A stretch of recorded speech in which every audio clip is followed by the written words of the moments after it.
Ismét a piacon vagyunk a The IceBeer Project nevében, és itt áll mellettem Józsa Lajosné, aki a piacon árus, és őt kérdezzük arról, hogy vajon miért nejlonzacskót használnak, ami sokkal nehezebben bomlik le és jobban károsítja a környezetet, mint a papírzacskó.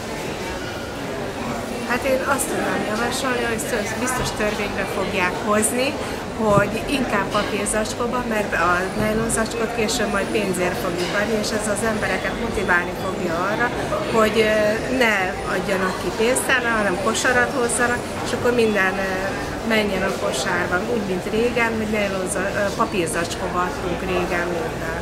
Az pénzbe ugyan nem kerül. De ez ugye pénzbe kell venni a nejlonzacskó, pénzbe kerül. A tegnapi nap folyamán diákokkal csináltunk egy vitát, és a legnagyobb érv a nejlonzacskó mellett az volt, hogy sokkal kényelmesebb.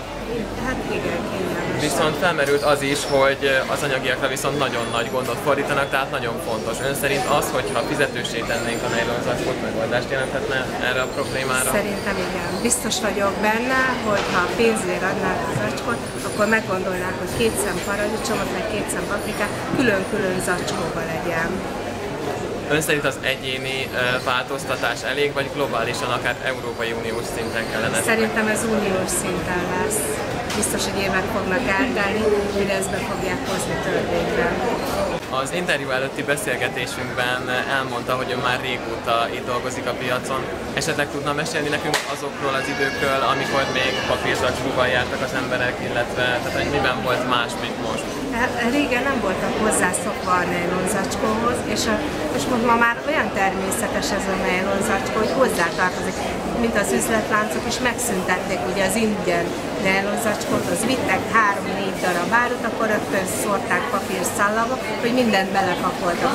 Ez is megszűnt, mert környezetkímélő, a másik meg a pénztárca függő, a nejlonzacskó, az nagyon sokba kerül. Így van, olvastam az interneten, hogy mivel a nejlonzacskó nagyon nehezen bomlik le, ezért környezetvédelmi adó sújtja, hogy önöknek ezt el kell kérni már a vevőktől, vagy ilyen, ez még nem került Nem, ez itt nálunk még nem jelentkezel. Hát nagyon szépen köszönöm a segítséget. Nagyon szívesen, remélem, hogy sikerül.